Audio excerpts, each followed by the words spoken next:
Hi, everyone. Welcome to the MoldCo podcast. Today, we have a very special guest. I'm a huge fan and admirer of Jessica's work. She's done a lot to advance peptides. You may have seen her name come up in various Reddit forums or when you're researching mold toxicity, looking for answers. So, I'm beyond excited to have her on the show. I've just been following your content, Jessica, for a while now, ever since I got sick. So, when our mutual friend gave the opportunity for us to connect, I definitely jumped on that and would love for you to just share a little bit more about you, your background, how you got into the mold toxicity space, and your focus on peptides.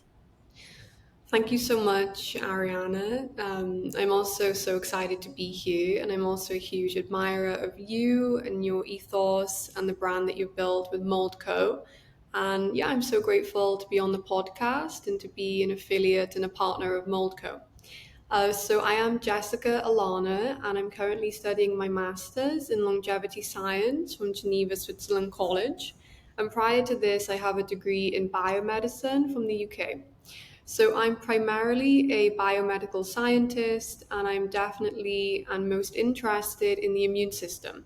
So models of immunocompromisation, one of these being biotoxin illness and mycotoxin illness and mold illness. So I got into mold illness actually through a client. So when I first started being a practitioner, I was doing general naturopathy. And as time went on, I realized how big of a hole there is in naturopathy for robust research and education and healing within the mold space. And actually, I became to understand how in depth mold illness is, and the intricacies of mold illness really interested me. So that's how I got involved. I don't have a personal story like you. I just got involved for the love of the science. And you've done an excellent job around education and content as well. So thank you so much for increasing awareness in the space. It is a surprisingly well researched illness, and you're right, it is quite complicated. So I'm excited to unpack some of the learning so far in the field. And there's obviously so much more to do and to grow and understand in this illness and the right diagnostics and treatment. So I'm hoping today to pick your brain and maybe a mutual picking of brains to better understand what are the current diagnostic options out there for patients. We can start there and then maybe transition into your work, your very important work, advancing peptides and speaking a little bit more to the VIP peptide. So, how does that sound? Sounds great. Amazing, amazing.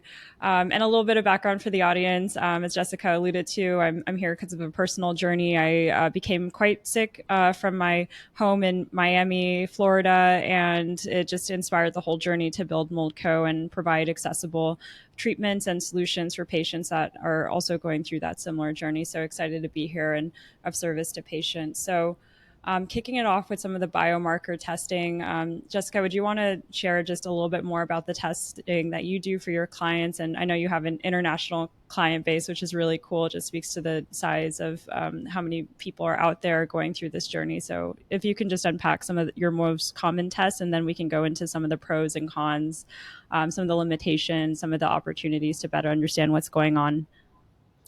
So, what I would say is that actually the most common test, which I don't necessarily agree with, is the urine mycotoxin panel.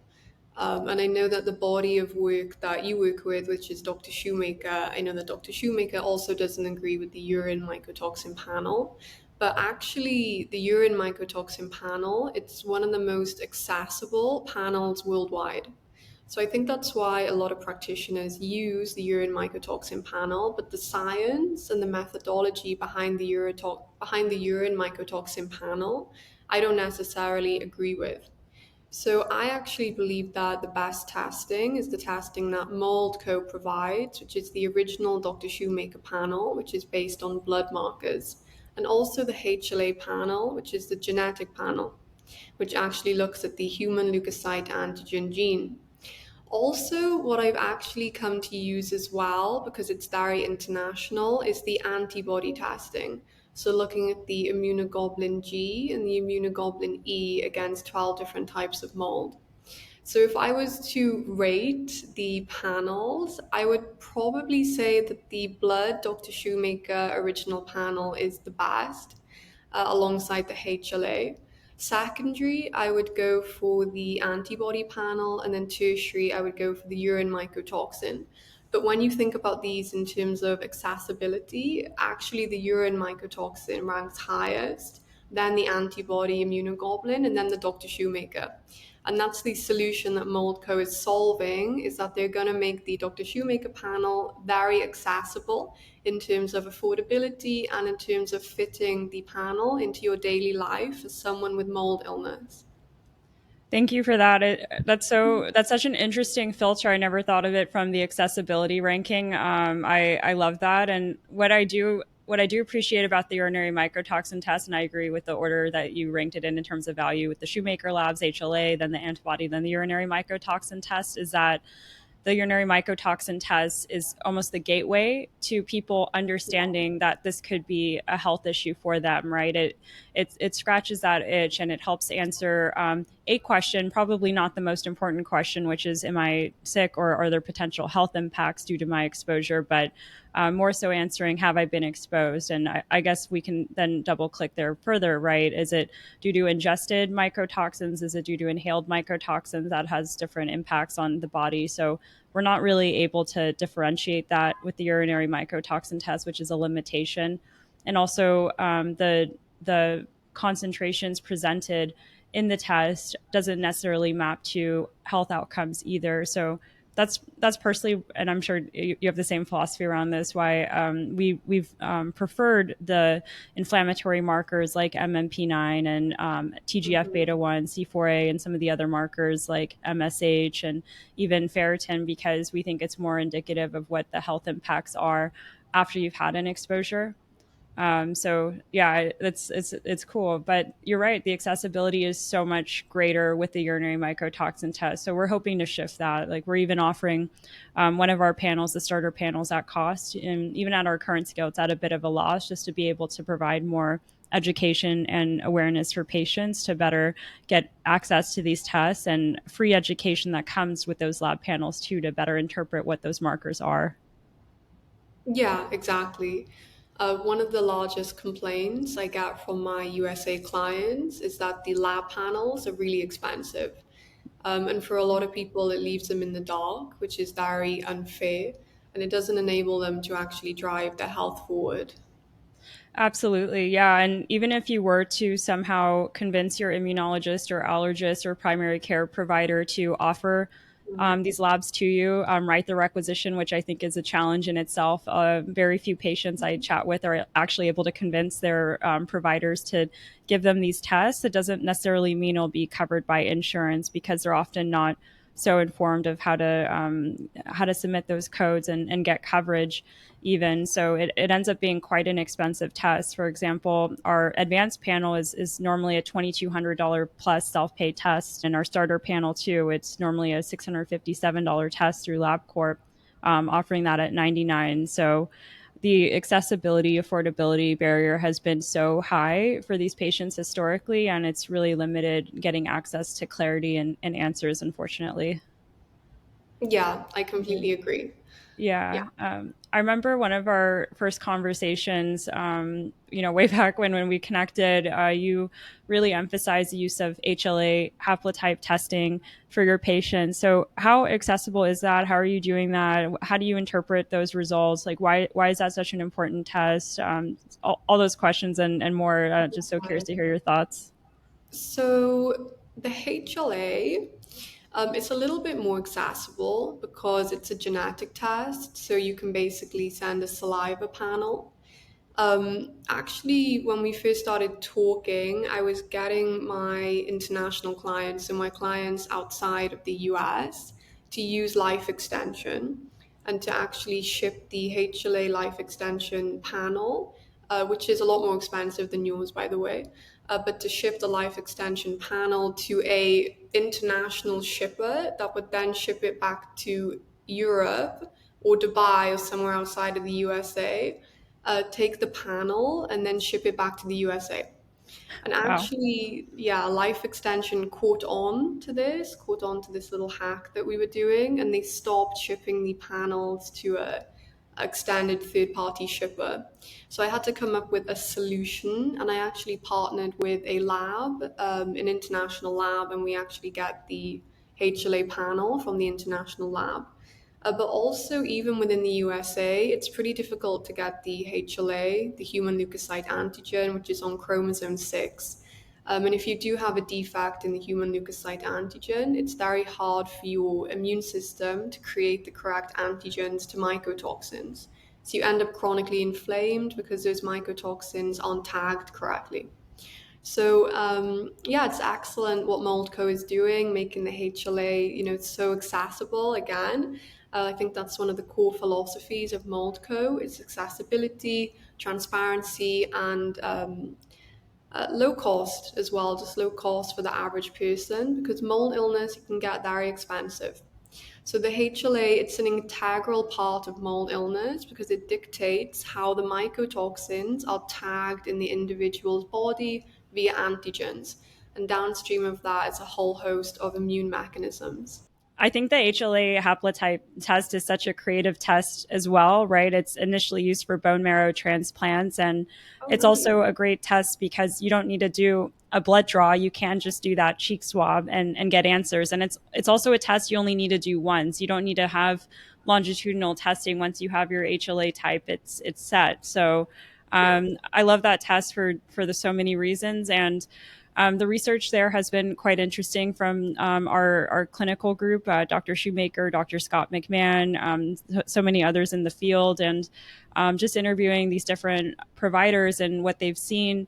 It seems to be mapped to somewhere between 90 to 95% of their patients who get sick keep collapsing on one of these haplotypes that you can find on Rosetta Stone. And Mm. they did the math and they looked at all these different haplotypes and what is its prevalence in the population. And it seems to be about a quarter of the population that has this genetic susceptibility from the research. And I'm sure as we do more research, we're going to get adjusted numbers there. But for now, it seems fairly consistent with the patients that they've been treating and also what we've been seeing and the data that we've acquired. So 24% or about a quarter of the population is quite high. Has that also mapped to what you've been seeing too? Do you see the same HLA haplotypes popping up with your patients and also tied to how sick they end up getting? I do, yeah. And I actually believe that HLA is going to be as trendy as MTHFR very soon. Yeah. I think people are going to realize. Yeah, I'll put some chips on the table for that bet. I can see that for sure.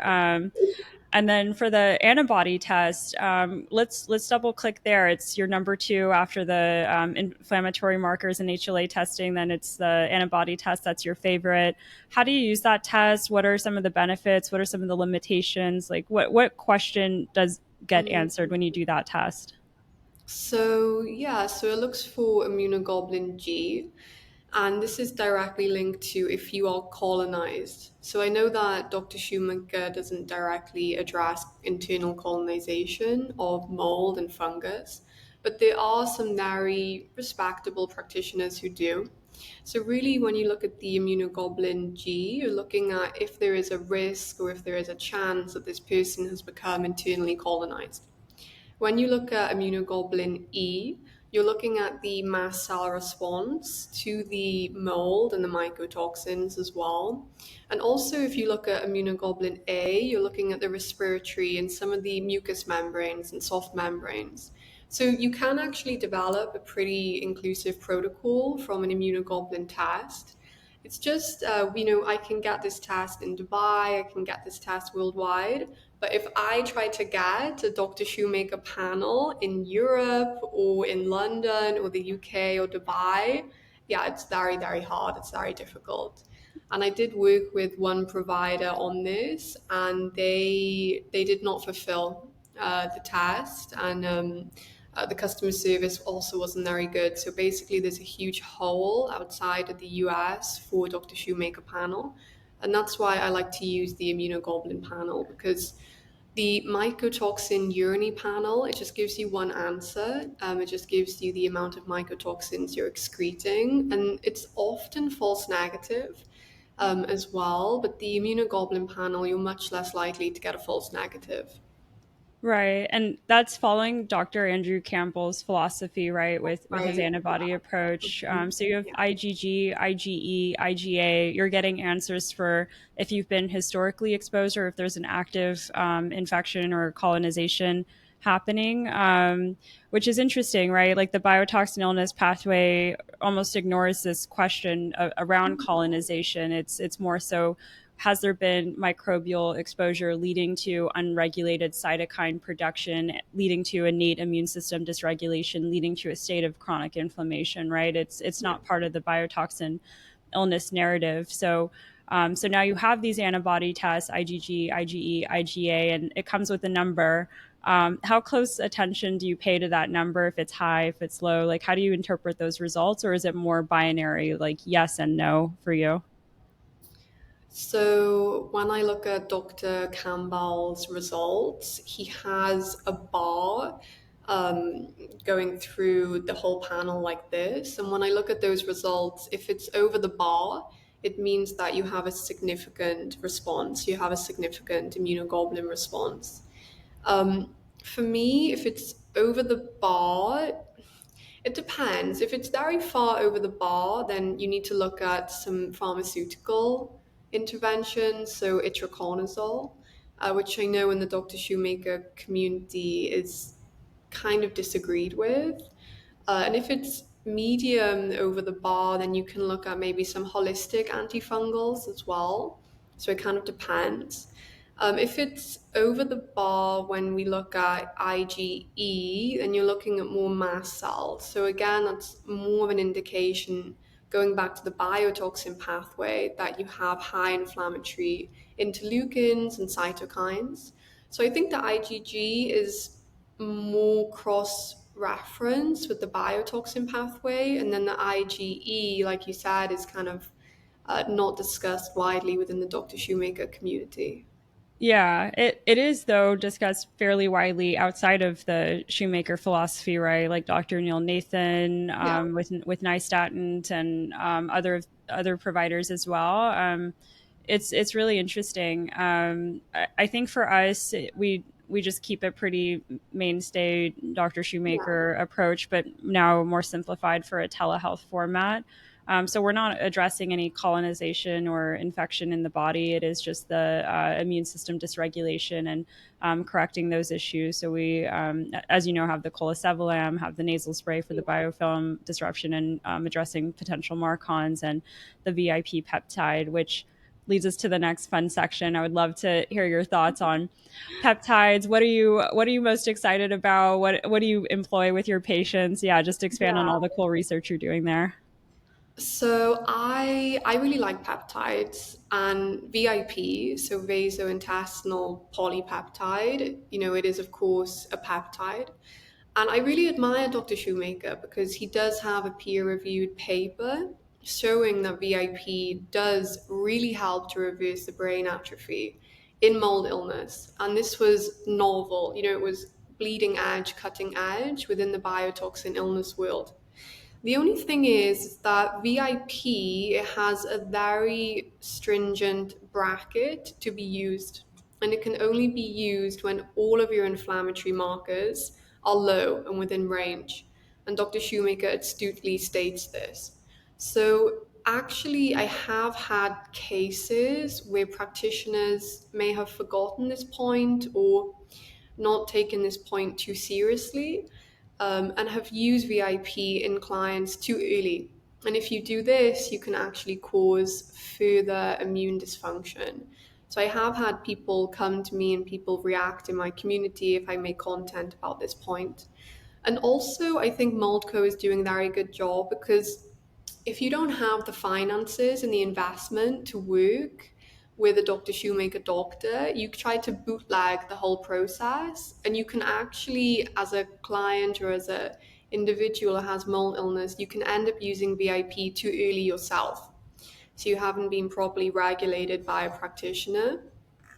Yeah, that's such an important point, and I think it bridges a lot of the even gaps philosophically between different researchers in the space. I know Dr. Holtorf also mirrors that in some of his content and work. So we agree. There has to be, this has to have provider oversight. This is not a DIY protocol. This is why it's so important to have the right steps at the right time. And that's also why we face gate VIP. It's not available over the counter. It has to be timed correctly.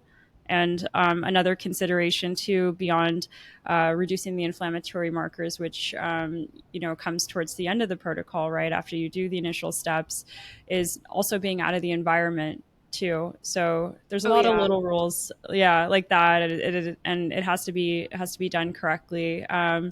I think last time we spoke, Jessica, you had mentioned using BPC 157. I think you're using KPV and Yeah. MOTC. There's a lot of interesting peptides that you're exploring. Like what's in your toolkit? What are all the peptides you're exploring? So I really like thymolin because it actually increases CD4 plus and CD8 plus cells, which have a downstream effect on natural killer cells. So for me, this is really interesting because, as you may know, and the community may know, when you become sick with mold, you end up with thymic involution and you end up with immunosenescence. And a key trait of thymic involution and immunosenescence is lack of natural killer cells and also a lack of active differentiated immune cells like CD4 plus and CD8 plus. So when you use a peptide like thymolin, you can actually reverse the thymic involution and reverse the immunosenescence, which I know is a very different philosophy to Dr. Shoemaker because I know that he's more about binding and removing the antigen, which is essentially what binding does. It's removing the antigen agonist. But also, the thymic gland and the immune system of these individuals needs to be repaired long term. And even if you do remove the antigen, you can still have thymic involution and immunosenescence.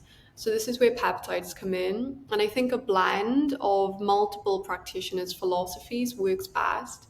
And that's what I incorporate to my clients. As a concept, I really love peptides because you can often receive it at a very low cost through a compounding Yeah, pharmacy. It's not like you're paying an extraordinary amount or need to go through insurance to get a branded drug, right? So I think exactly. it's such an interesting hack, and I'm personally excited for the R&D arm, which I'd love to involve you more in as we explore Thank peptides you. more. Yeah, because we've amassed all this data from our large biobank to the patient history forms to even MRI data and environmental data. And now we're trying to piece together what exactly is going on with this illness, several levels deeper than what we know with the biotoxin illness pathway. And we may even find that our understanding there is not quite exactly what it's supposed to be. Like I'm very curious and want to stay in this very curious neutral place and see where the data takes us and where the evidence takes us. But Yeah. with go for it. I would love to. It looks like it Let's inspired. Yeah. imagine if you had the biotoxin illness pathway and then the immune system pathway all in one map. Exactly. Yeah. Like getting all the scales, right? Like what's Yeah. happening at every single level of the body. It would be so cool to answer all those questions. And with that map, we can then understand, how did we go from point A healthy to point B sick? And then how do we go from point B sick to point A healthy? And it may not be the same journey.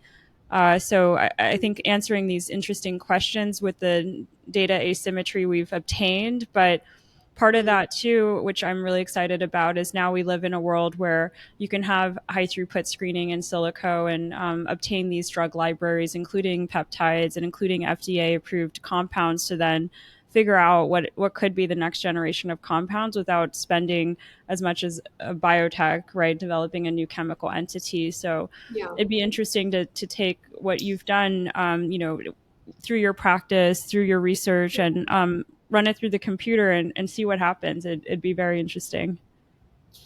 Yeah, well, to build on that, BPC 157 is actually a synthetic chain, but it's taken from a longer chain in the stomach acid. So you can imagine all of the chains that can be made, and really, there's not that many chains available on the bedside for people to use. So I think the future is going to be so good with AI. Like you said, we can make so many chains to invoke so many different ways to signal, and be very precise with the signaling as well. Like thymolin is so precise with the CD4 plus and CD8 plus. So just imagine if you can make, an amino acid chain directly for certain immune cells. Yeah, absolutely.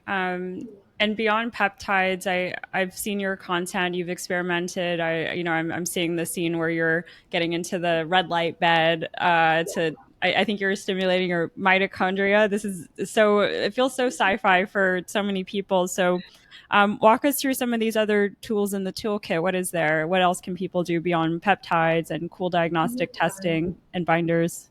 So there is hyperbaric oxygen, which is oxygen under pressure. So hyper meaning increase, baric meaning pressure, and then oxygen. So hyperbaric oxygen, it's really trending right now, but I was actually in the hyperbaric medicine world in 2021. It was my first specialty in London at a clinic called the Wellness Lab. So I learned everything about hyperbaric oxygen at the Wellness Lab, and the clinic was amazing. We had real hard chambers. But hyperbaric oxygen, it's more passive than peptides.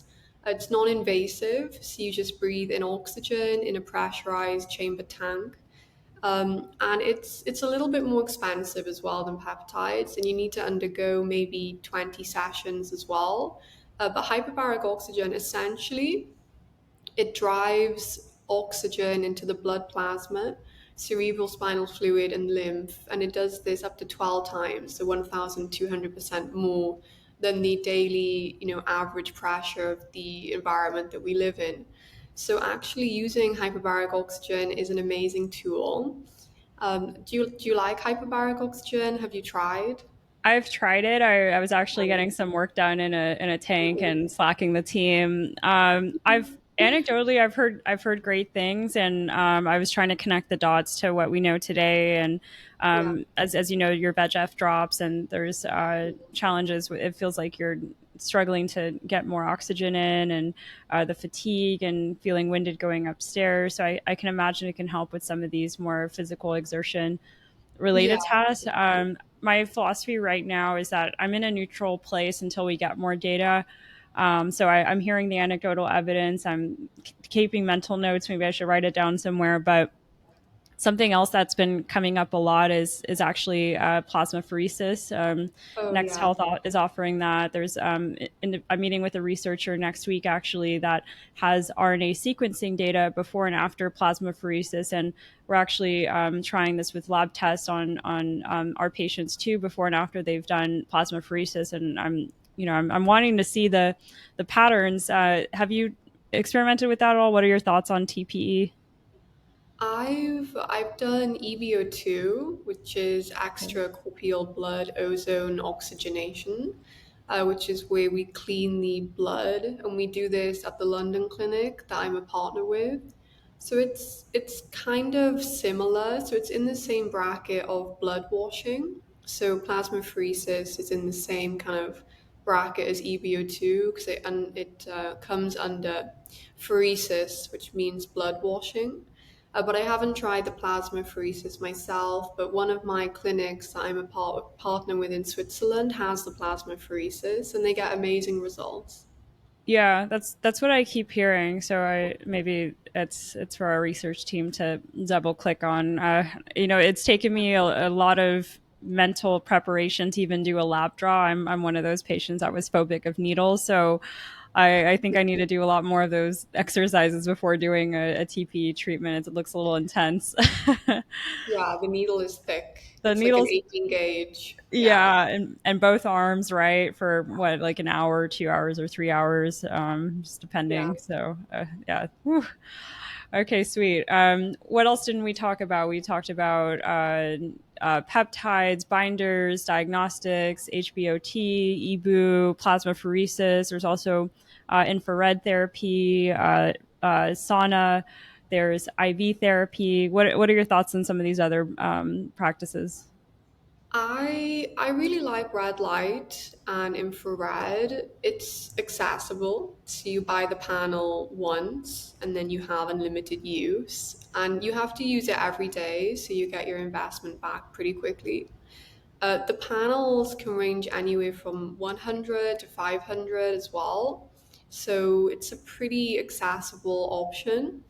And red light, more and more studies are coming out about red light every single month and every year. And it's really proving to be one of those cornerstone therapies to help people. And essentially, red light, it helps with the electron transport chain, which is in the inner mitochondrial membrane, to actually lead to more ATP, so adenosine triphosphate, which is the universal energy currency. And people with mold illness and mycotoxin illness, they have cell danger response within their mitochondria and within their cell. So their mitochondria shrivel and shrink and stop conjoining together, because actually when mitochondria are healthy, they're kind of in a domino together, they're all stacked together. So actually red light therapy for anyone with mold illness and SIRS and they want to uncouple their mitochondria, then you can definitely try red light therapy. That's so interesting. Maybe I'm not sure if you knew this, but I was on the venture capital side before, and I keep hearing new founders wanting to build in the light space and Yeah. re-regulate circadian rhythms and look into the therapeutic benefits of light in the home. So that's so interesting. I feel like we're possibly just scratching the surface of that, and there's just so much more about the human body left to learn and understand, especially where it breaks out of convention. It's such an interesting topic to explore. Uh, Yeah, and oh, sorry, what were you gonna say? oh no, you go first. Yeah. Just that we've explored red light, but what about blue light, green light, yellow light, purple light, pink? You know, they all have their own wavelength, and who knows what this wavelength will do to the cell.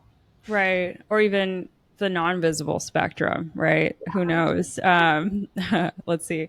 So that's so fun. And then I guess one last thing that's been trending a lot through the communities and through providers is around vagal nerve stimulation and lens neurofeedback and re-regulating the nervous system. It is essentially a trauma that you're experiencing. It's a Yeah. silent invader in your home. It is quite an intrusive thing. A lot of people experience significant trauma with their families. Maybe they're the only one in the home as due to the HLA typing, and they're the canary, and that causes strife. Or folks are already living paycheck to paycheck, and now dealing with a significant burden of having to remediate or relocate, or they're just not finding answers. So there's just so much strife and I would say even terror for some, and confusion and gaslighting as well, right? There's a whole range of emotions leading to hopelessness and fear that these patients experience. So, anecdotally, I've been seeing a lot of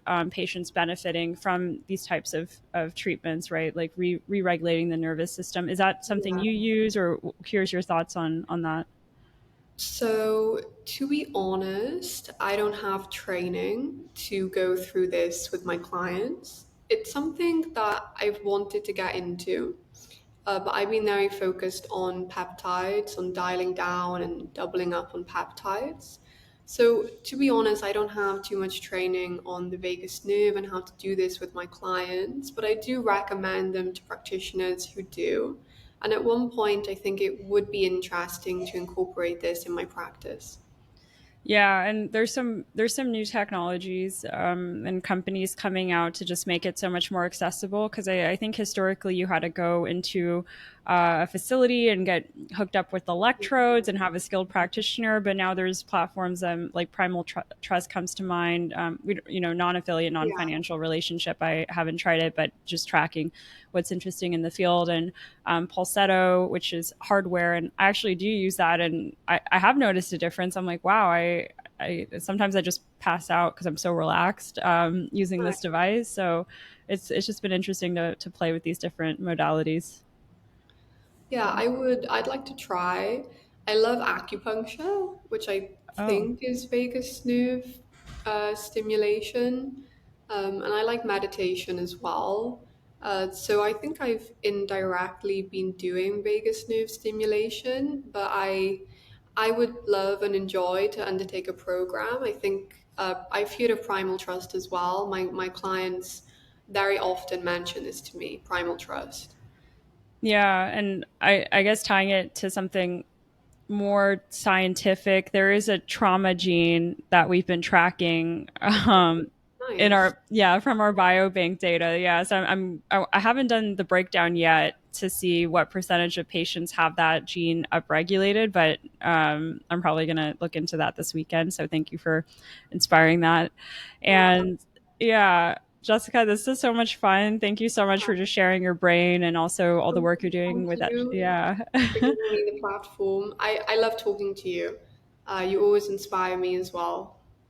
Oh, thank you. The feeling's so mutual, and definitely not the last time on the pod. I'm sure we'll do more of this, and excited to also be partnering with you to be able to distribute the labs that we have in a very accessible way to your patients as well. And as mentioned, the starter panel is at cost, even at a bit of a loss right now.